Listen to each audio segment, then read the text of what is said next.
یہ تو میرے مقصد ہے. میں نے کہا ارے نادان تو دو حج کر کے اگر تو 50 حج کرے, تجھے تو تیرے اللہ نے تیرے مالک نے تجھے کہا تو اس لائق نہیں ہے کہ تو خانے کعبہ کے سامنے نماز پڑھے.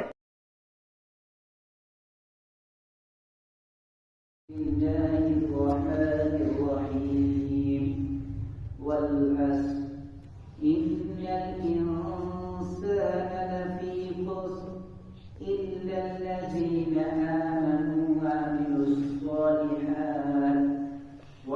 الصالحات وتواصوا بالحق وتواصوا بالصبر. صدق الله العظيم وصدق رسوله النبي الكريم ونحن على ذلك لمن الشاهدين والشاكرين والحمد لله رب العالمين. محترم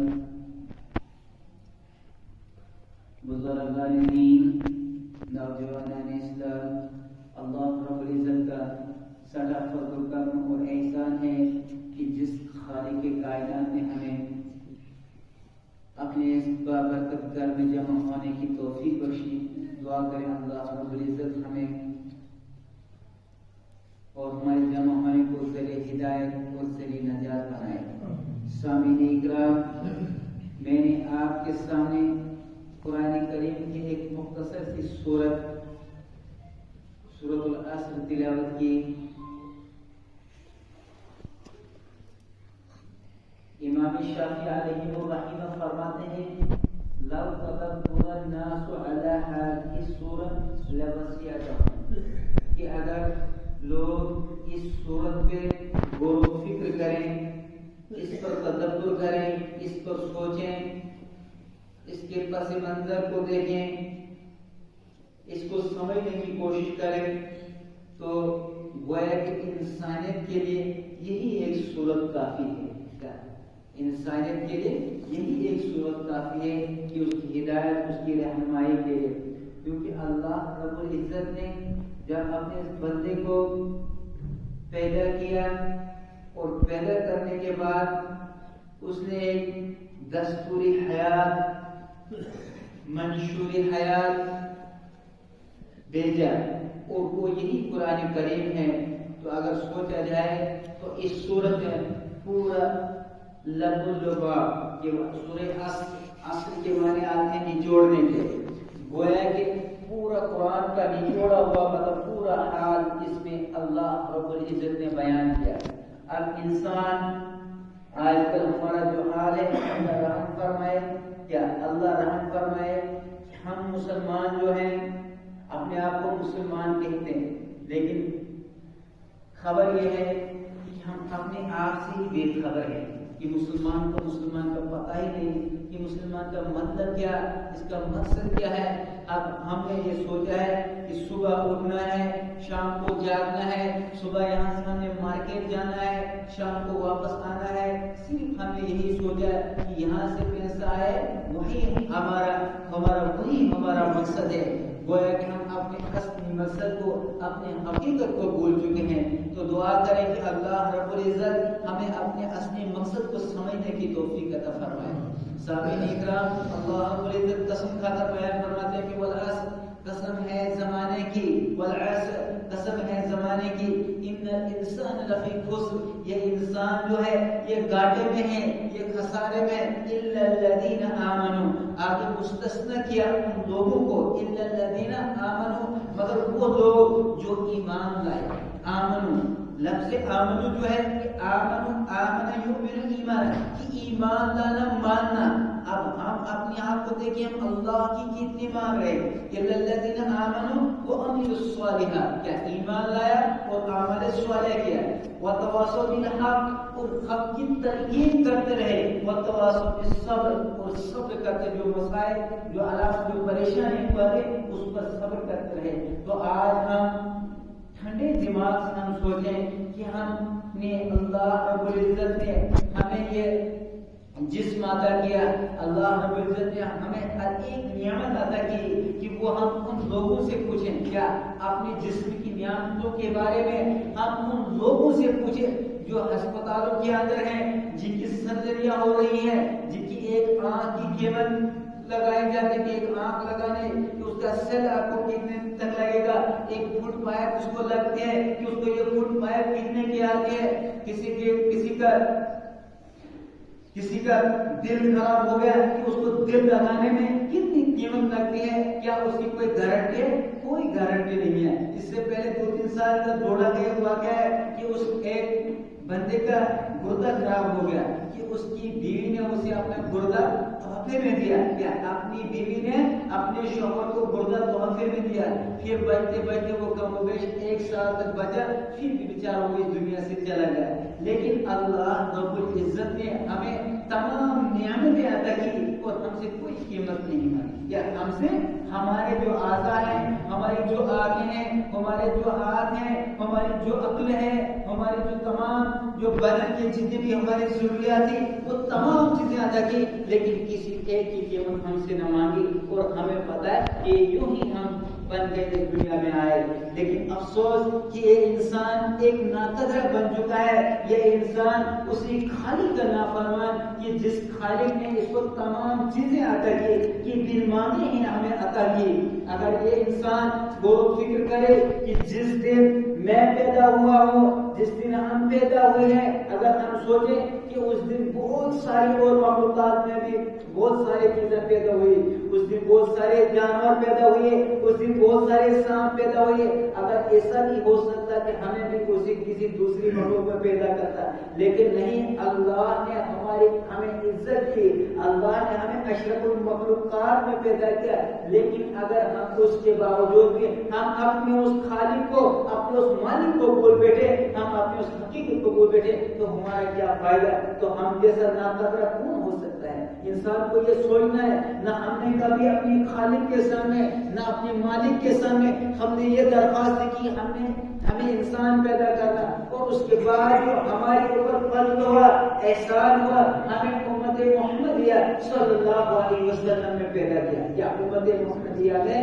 پیدا کرنے کے لیے تمام انبیاء نے دعائیں کی، کیا تمام انبیاء نے دعائیں کی، لیکن ہم بنا مانگے ہی، ہم نے نہ کوئی دعا کی، نہ ہم نے کوئی درخواست دی، ہم نے کوئی درخواست نہیں دی، اس کے بعد بھی ہمیں اللہ رب العزت نے اس امت میں پیدا کیا، مسلمان گھرانے میں پیدا کیا، اس گھرانے میں کہ لا الہ الا اللہ محمد رسول اللہ صلی اللہ علیہ وسلم جس میں آوازیں آتی تھی، لیکن اس کے باوجود بھی ہم اپنے اس خالق کو، اپنے اس مالک کو، ان تمام نعمتوں کو بھول کر آج ہم دنیا کے پیچھے جا چکے ہیں۔ کیا ہم نے یہ سوچنا ہے کہ کل جس وقت ہمیں اللہ رب العزت، جس وقت ہمیں اپنا مالک، اپنا خالق واپس بلائے، ہم کون سا چہرہ لے کر اس کے سامنے جائیں؟ کیا ہم نے ٹھنڈے دماغ سے سوچنا ہے کہ آج ہماری اولاد کہاں جا رہی ہے، کون سا راستہ انہوں نے اختیار کیا ہے، ہمارے نوجوانوں نے کون سا راستہ اختیار کیا، اس کا ذمہ دار کون ہے؟ کیا اس کا ذمہ دار کون ہے؟ ہر ایک کو کلکم راعٍ وکلکم مسئول عن رعیتہ، ہر ایک کو پوچھا جائے گا۔ کیا آپ دیکھتے ہیں اگر ہمارے کہیں کوئی گاڑی ایکسیڈنٹ ہوتی ہے، اگر کوئی گاڑی ایکسیڈنٹ ہوتے ہیں، تمام لوگ تبصرے کرتے ہیں کہ بھائی ٹریفک والوں کی غلطی، وہ بھی ان کو کوئی کچھ نہیں کہتے ہیں، کوئی کہتا نہیں بھائی ہماری حکومت والے وہ تو بیٹھے ہوتے ہیں روڈوں پر، لیکن وہ بھی ان کو کچھ نہیں کہتے ہیں۔ دوسرے آ کر کہتے ہیں یہ ڈرائیور نادان تھا، تیسرا کہتا ہے نہیں اس کا مالک نادان تھا۔ وجہ کیا ہوئی ہوتی ہے؟ ایک ڈرائیور کی غلطی سے 4، 5، 10، 20 لوگوں کی جان چلے جاتے ہیں۔ کتنے لوگوں کو ہم پکڑتے ہیں، کوئی تو ایڈمیٹیشن کے اوپر ہاتھ اٹھاتا ہے، کوئی پولیس پر زبان کھولتا ہے، کوئی گاڑی کے مالک پر زبان کھولتا ہے، کوئی اس استاد اور ڈرائیور پر زبان کھولتا ہے۔ کیا بتاؤ کہ جس خالق نے، جس مالک نے ہمیں زندگی عطا کی، جس مالک نے ہمیں عقل سلیم عطا کی، جس مالک نے ہمیں تمام نعمتیں عطا کی، کیا ہمارے اوپر کوئی سوال نہیں ہوگا؟ کیا ہم سے کوئی سوال نہیں ہوگا؟ ضرور ہم سے بھی سوال ہوگا، ہم سے بھی ہماری اولاد کے بارے میں سوال ہوگا، ہم سے بھی ہماری زندگی کے بارے میں سوال ہوگا، ہم سے بھی ہمارے مال کے بارے میں سوال ہوگا، ہم سے بھی ہم جو قلم چلاتے ہیں اس کے بارے میں سوال ہوگا، ہم سے جو ہم زبان چلاتے ہیں اس کے بارے میں سوال ہوگا۔ ہر ایک چیز کے بارے میں ہم سے پوچھا جائے گا کہ کل پیارے نبی صلی اللہ علیہ وسلم فرمایا کلکم راعٍ وکلکم مسئول عن آیت، کہ آپ میں سے ہر ایک ہے کہ جس سے پوچھا جائے گا، سوال کیا جائے گا، اس سوال کے لیے ہم نے کیا تیاری کی ہے؟ ہم نے سوچنا ہے، ٹھنڈے دماغ سے ہم نے سوچنا ہے۔ شام کے وقت جب ہم تمام کاروبار سے فارغ ہوتے ہیں، ہم سونے کی تیاری کرتے ہیں، اس وقت تھوڑا ٹھنڈے ذہن سے، ٹھنڈا دماغ سے یہ سوچنا ہے کہ آج اس دن میں، ان 24 گھنٹوں میں میری وجہ سے میرے مالک کی کتنی نافرمانیاں ہوئی ہیں، آج میں نے اپنے مالک کو خوش کیا یا اپنے مالک کو ناراض کیا۔ اور بندہ ہم یہ سوچتے ہیں جس طریقے سے ہم دنیاوی کام میں کوئی الیکشن میں جاتا ہے تو لوگوں کو پھسلا کر کامیابی حاصل کرتا ہے، گویا کہ ہم اللہ کے سامنے بھی رمضان آیا، پہلے رمضان کو فل مسجد ملتے ہیں، کئی جگہ نماز پڑھنے کو نہیں ملتی ہے، اسی طریقے سے شب قدر آتی ہے تمام مسجدیں بھر جاتی ہے، اسی طریقے سے عید آتی ہے تمام مسجدیں کئی جگہ ملتے نہیں۔ لیکن ہم رمضان سے پہلے بھی مسلمان تھے، ہم رمضان میں بھی مسلمان ہیں، ہم رمضان کے بعد بھی مسلمان ہیں، ہم آج بھی مسلمان ہیں، ہم کل بھی مسلمان ہوں گے۔ اور دعا کریں کہ اللہ تبارک و تعالی ہمیں جب اس دنیا سے اٹھائے مسلمان ہو کر اٹھائے، تو ہمیں ضرورت یہ ہے کہ ہم اللہ کے فرمان بردار بنیں، ہم اللہ کی نعمتوں کا جو نعمتیں ہمیں اللہ رب العزت نے عطا کی، ان نعمتوں کو ہم سمجھیں، ان پر ہم غور و فکر کریں کہ اللہ نے اتنی نعمتیں عطا کی۔ تو اسی میں فرمایا کہ والعصر ان الانسان لفی خسر، یہ انسان جو ہے یہ گھاٹے میں ہے، یہ خسارے میں ہے، الا الذین آمنوا، لیکن وہ لوگ گھاٹے سے بچ جائیں گے، وہ لوگ خسارے سے بچ جائیں گے، الا الذین آمنوا، کہ جنہوں نے ایمان لائے، جنہوں نے ماننی کس کی بات ہے، کیا ماننا کیا ہے؟ بہت سارے لوگ یہ کہتے ہیں کہ ہم نے کلمہ لا الہ الا اللہ محمد رسول اللہ پڑھ لیا بس اب ہم جنت میں جائیں گے۔ اگر صرف کلمہ پڑھنے سے جنت ملتی ہے، اگر صرف کلمہ پڑھنے سے کامیابی ملتی تو خدا قسم اہل مکہ جو تھے، اہل مدینہ جو تھے، تمام کے تمام کلمہ پڑھتے زبان سے لا الہ الا اللہ محمد رسول اللہ، تو ان کو پوری دنیا ان کو خوشخبری مل جاتی۔ لیکن ان لوگوں کو یہ پتا تھا کہ جب ہم پیارے حبیب صلی اللہ علیہ وسلم کا کلمہ پڑھیں گے، جب ہم پیارے حبیب صلی اللہ علیہ وسلم کا کلمہ مان لیں گے تو اسے اختیار کریں، جب ہم مسلمان بنے تو ہم نے پیارے حبیب صلی اللہ علیہ وسلم کے نقش قدم پر چلنا ہوگا۔ جو دستور اللہ رب العزت نے دیا ہے اس دستور کو ہم نے لاگو کرنا ہے۔ اپنے 6 فٹ جسم کے اندر ہمیں اللہ کے تمام احکاموں کو بجا لانا ہے، ان احکام کو ہمیں ان کی جو گائیڈ لائن اللہ رب العزت نے ہمیں عطا کی اس گائیڈ لائن کے مطابق ہمیں زندگی گزارنے۔ اگر اس کے مطابق ہم زندگی گزار رہے ہیں تو ہماری دنیا بھی کامیاب اور ہماری اخروی زندگی بھی کامیاب رہے گی۔